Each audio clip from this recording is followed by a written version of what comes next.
Have you ever stood in a moment where someone, perhaps casually, perhaps calculatedly, chose to diminish you in front of others? A sarcastic jab, a cutting remark dressed as humor, or an awkward silence after you've been made the butt of a joke. In that instant, something within you pauses, not out of confusion, but out of a quiet, burning question. How should I respond? Not just to defend my dignity, but to earn respect from those who may never freely give it. You are not alone in this question. We've all stood in similar moments, where the air shifts and you feel yourself shrinking. But here's what many don't realize. How you respond in that moment can define not just how others perceive you, but how you perceive yourself. The truth is, you have more control than you think. In this video, we journey through timeless principles drawn from Stoic philosophy, an ancient framework that offers us not just abstract wisdom, but tangible techniques. These strategies won't only help you remain calm in the face of insult or disrespect, they'll equip you to command respect without needing to ask for it. We'll examine how to navigate these moments with clarity and confidence, transforming them into opportunities to quietly affirm your self-worth. But first, let's understand why these moments happen in the first place. Because in most cases it's not personal hatred, it's opportunism.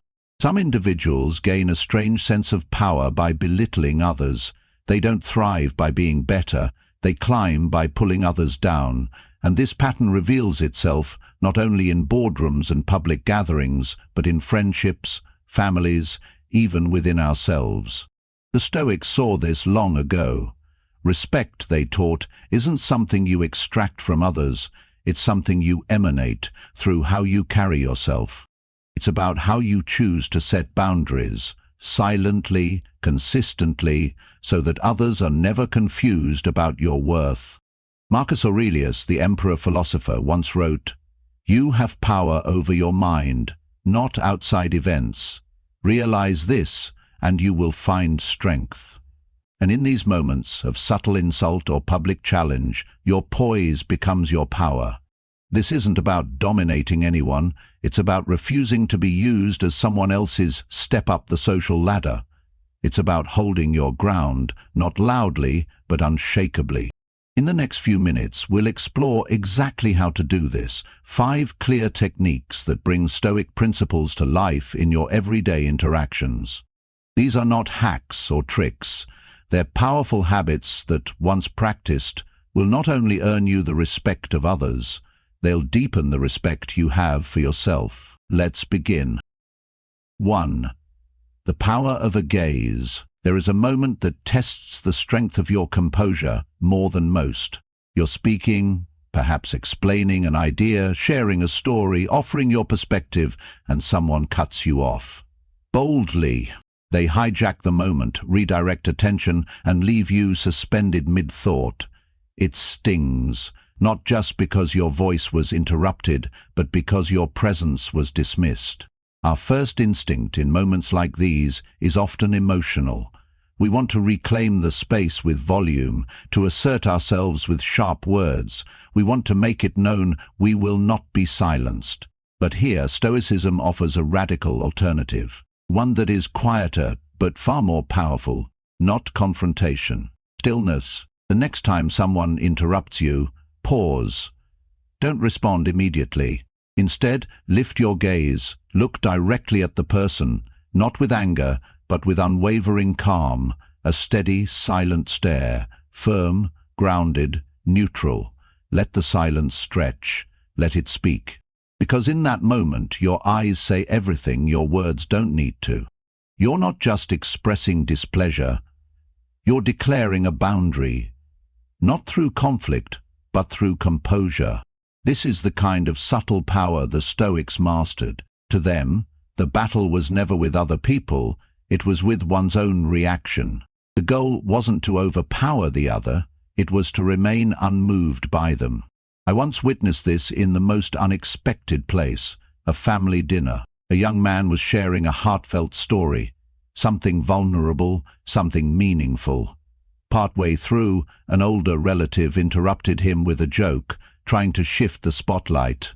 The room chuckled awkwardly. All eyes turned, but the young man didn't argue. He didn't push back. He simply turned and looked at the interrupter. Calm, direct, present. He said nothing. He didn't need to. And slowly the room caught on. The laughter died. The relative, now slightly uncomfortable, tried to explain the joke, but it no longer landed. Eventually he gave the space back, the young man continued. The room listened. That's the power of restraint. That's the kind of respect you don't demand, you evoke. The Stoics taught that we cannot control others' behavior, but we can shape how others respond to our stillness. When you maintain calm in the face of disrespect, you don't just protect your dignity, you amplify your presence. People feel it. They begin to adjust themselves around your energy. And when you do choose to speak again, do it deliberately. Reclaim your voice with quiet strength. A simple line, "Let me finish what I was saying," delivered with grace, resets the balance. It reminds everyone in the room your voice has weight, not because it shouts, but because it doesn't need to. Stoic power is not about dominance, it's about inner governance. It's the ability to say, "You may interrupt my words, but you will not rattle my center." So, the next time someone tries to cut you off, pause, breathe, look, hold the silence. Let your gaze speak for you, because in that gaze is the quiet fire of self-worth, and in that silence is the echo of someone who commands respect, not with noise, but with stillness. 2. Respond with an unrelated question. There are few things more challenging than being deliberately provoked, especially when the attack strikes close to your deepest insecurities. It might happen during a family gathering, in a meeting at work, or even in a casual conversation with someone you've long known. The moment is often subtle, wrapped in sarcasm or false concern, but the intent is clear: to wound you, while pretending not to. Maybe someone brings up a failure you fought hard to move past.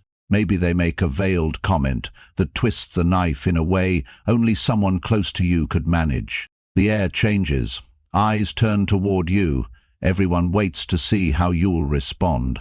And in that moment, your heart may race. Your ego demands retaliation. Your pride screams for justification. But a deeper voice, the one trained by reflection, strengthened by self-discipline, offers a different path. Instead of defending yourself, instead of explaining, instead of returning the jab, you smile gently and say, "Hey, by the way, does anyone know a good bakery nearby? I've been craving something sweet lately." At first glance it seems absurd, out of place, disconnected. But that's the point. This isn't avoidance, it's a tactical redirection. Stoicism isn't about passivity, it's about deliberate power. And few acts are more powerful than choosing to change the direction of a conversation that was designed to provoke you. Because here's what you're doing in that moment. You're denying the instigator the reaction they crave. You're showing everyone in the room that their attempt to unsettle you has failed. You're shifting the emotional energy of the space from tension to curiosity, from confrontation to lightness. You're reminding yourself that your peace of mind is not for sale, especially not for the cheap price of petty drama. This technique is elegant, disarming, and profoundly stoic. It reflects the wisdom of Epictetus, who taught that it's not what happens to you, but how you react to it that matters. Imagine someone makes a public dig at your career setbacks. Instead of justifying your path, you ask, "Speaking of careers, anyone tried that new co-working space down the street? Heard it has great coffee." You're not ignoring reality. You're reclaiming authorship over the moment. You're writing a different script, one that doesn't include giving your power away. There's beauty in this type of restraint, because it doesn't humiliate the other person, it simply leaves them behind. It says, without needing to say it, "You can choose your words, but I choose the direction of this room." And the more you practice this, the more you begin to see provocation differently, not as a threat, but as an opportunity to practice control, to protect your energy, to lead with subtle strength. But here's the key. Your delivery matters. This technique only works if your tone is natural, your face relaxed, your energy genuine. If it feels forced, if it drips with passive aggression, the power of the redirection is lost. Think of it like a gentle steering of a ship. Small movement, big impact. It's not about pretending the jab didn't happen. It's about demonstrating with calm clarity that you are not a puppet for others to manipulate. You are a person who decides where your attention goes and what kind of energy you allow to grow. And when people see that in you, when they witness someone who won't be baited, won't be rattled, won't be lured into emotional traps, they begin to adjust around you.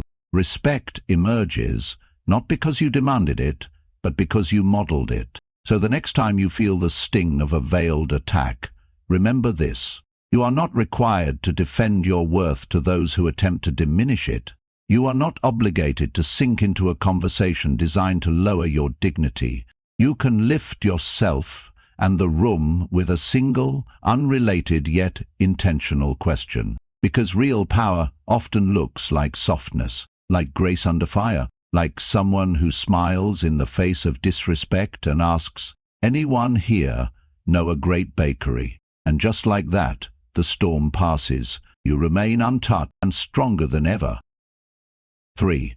Ask them to repeat the joke. There's a peculiar cruelty in the humor that disguises humiliation. You're standing among friends, maybe sharing a drink, maybe in the warmth of reunion, and someone decides to turn the moment into a performance.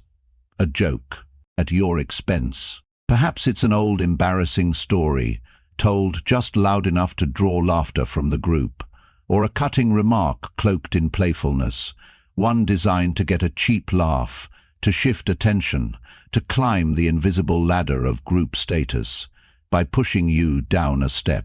In that instant, the room feels smaller, your throat tightens. You laugh politely, but inside something sharp has pierced your peace. Now, you face a decision. Do you fire back with a sharper insult? Do you laugh along, pretending it doesn't sting?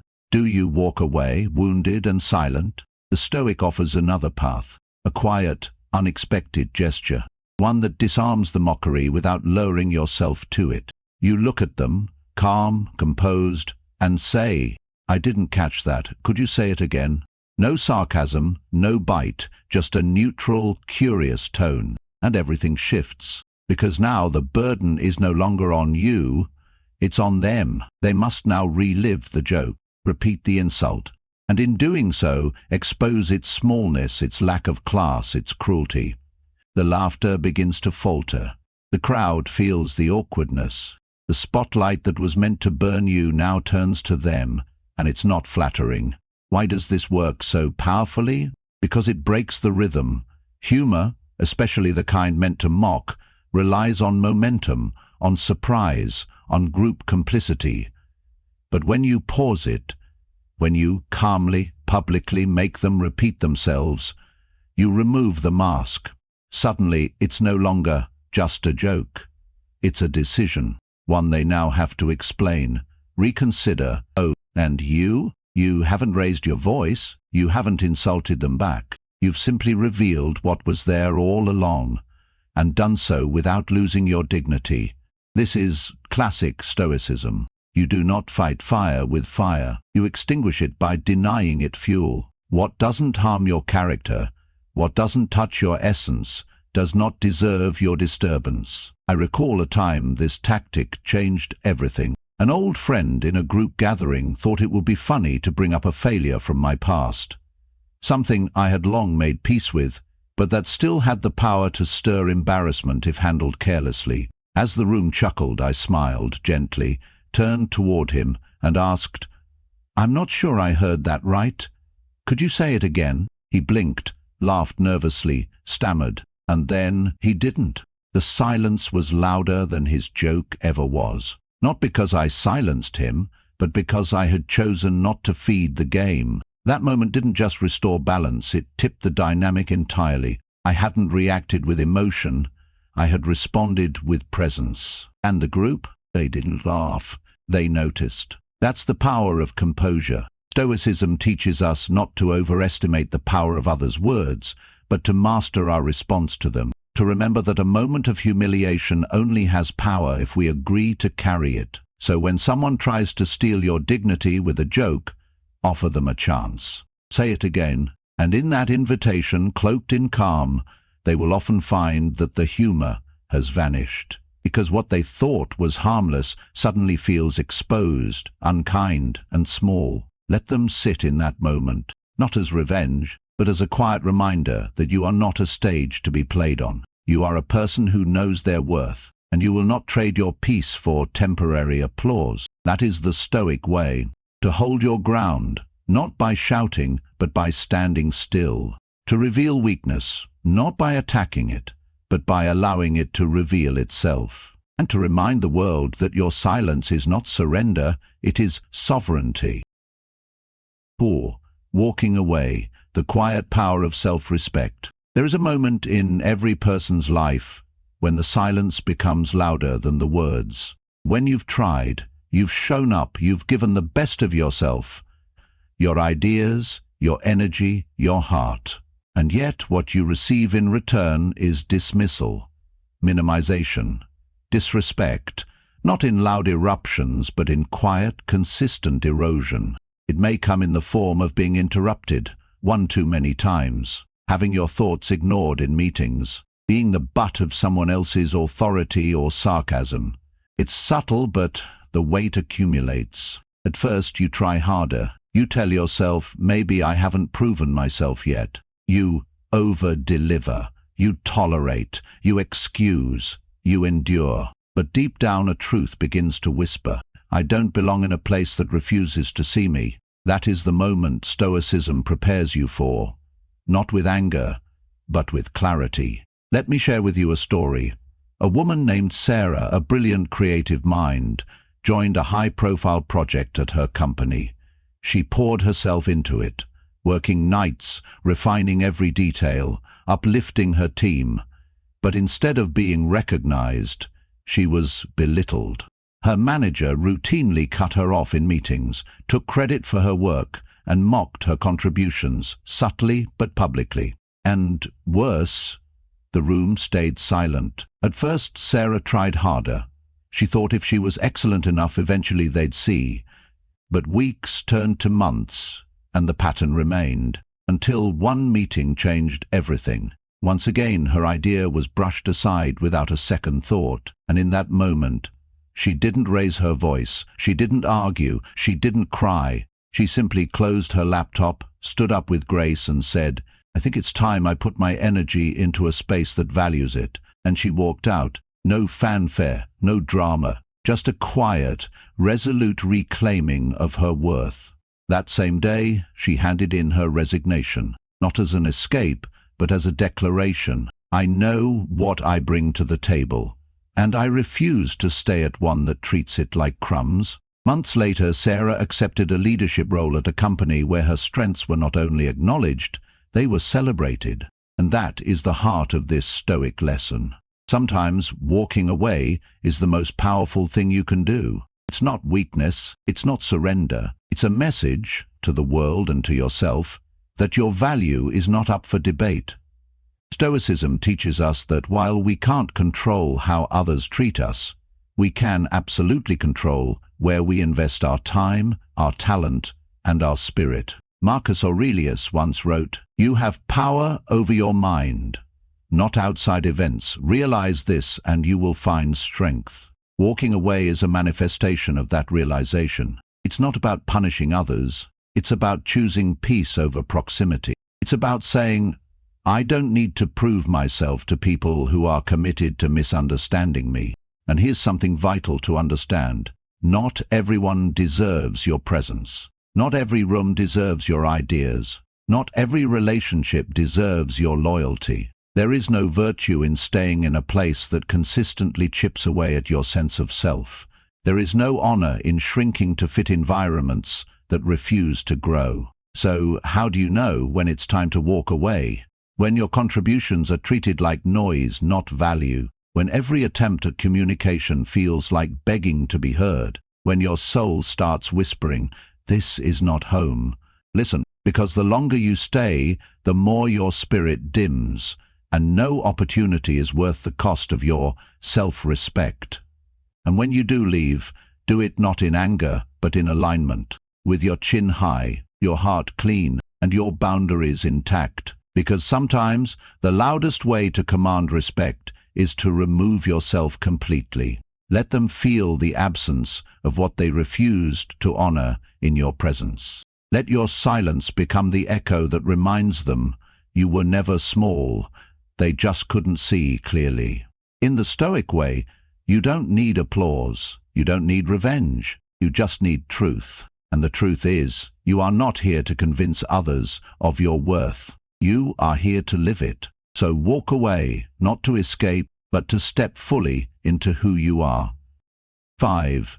First impressions matter. Let's begin with a simple truth that far too many people overlook. First impressions don't begin with your words. They begin the moment you enter a room, the way you sit, the way you stand, the quiet energy you bring.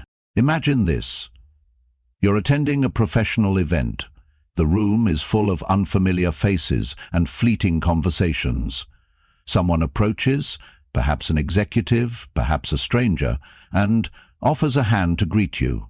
You remain seated, you glance at their hand, give it a half-hearted shake, and look away. You didn't intend to be dismissive, but in that instant you've communicated more than you think. This interaction doesn't matter. You don't matter.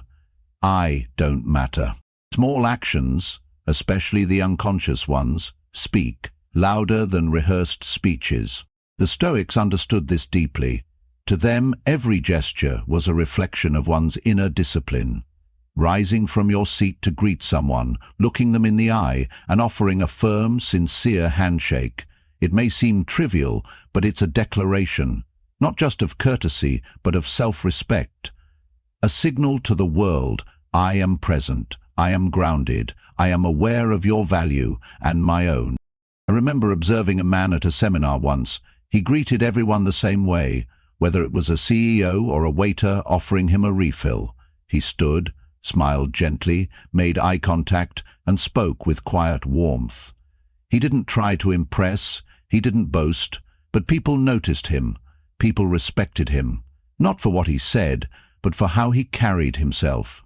On the other side of the room was another attendee, brilliant, articulate, but he remained seated through every introduction. It wasn't rudeness, it was habit. And yet, over time, people unconsciously passed him by. They took him less seriously. Why? Because his body language whispered, I don't see you or myself as significant. The Stoic lesson here is clear. How you present yourself shapes how the world engages with you. You may not control others' opinions, but you can control what you project. So, begin with small disciplines. Whether you're meeting someone at a cafe, walking into a job interview, or logging into a video call, show up fully. Stand up, make eye contact, be intentional with your presence. Because, in Stoicism, respect isn't something you chase, it's something you reflect. And your first impression? It isn't just about being polite. It's a mirror of how you value yourself. And now, as we arrive at the close of this reflection, let's return to the question we began with. How do I respond to disrespect? Not just to preserve my dignity, but to earn real, lasting respect. You've seen by now that the answer does not lie in louder voices, sharper comebacks, or dominating the room. It lies in something far quieter, far deeper. It lies in the way you carry yourself, in how you stand when others try to shake you, in how you look someone in the eye and speak without trembling, or how you choose not to speak at all, in how you stay rooted, composed, unbothered, not because you don't feel, but because you refuse to be ruled by fleeting emotions. Respect is not begged for. It is not bargained for. It is not won in arguments. It is cultivated, quietly and powerfully, by those who have done the inner work of knowing who they are. And now you know the tools. You rise, literally and metaphorically, when meeting others. You hold your gaze instead of raising your voice. You ask the mocker to repeat the joke, and let them fumble under the weight of their own smallness. You steer conversations with unexpected grace, redirecting darkness into light. And when none of that is enough, you walk, not in weakness, but in absolute sovereignty. These are not tricks, these are not tactics. They are principles, rooted in Stoic philosophy, refined by centuries of human experience, and proven again and again in the quiet lives of those who lead with self-respect. So to you, who has been overlooked, dismissed, spoken over, or misunderstood, let this be your reminder. You do not need to prove your worth to anyone who cannot see it. You do not need to shrink to survive. You do not need to fight to be heard. You need only to return to yourself, to your calm, to your clarity, to the silent strength that lives inside you. Because when you honor yourself, the world begins to follow. Thank you for sharing this space. If something in this journey resonated with you, drop a comment, share your story, or simply write, "I can do it." Let that be your quiet vow to yourself. And as you step back into the world, carry this with you. Your worth is not something to earn, it's something to live. Until next time, walk with stillness, lead with presence, live with intention.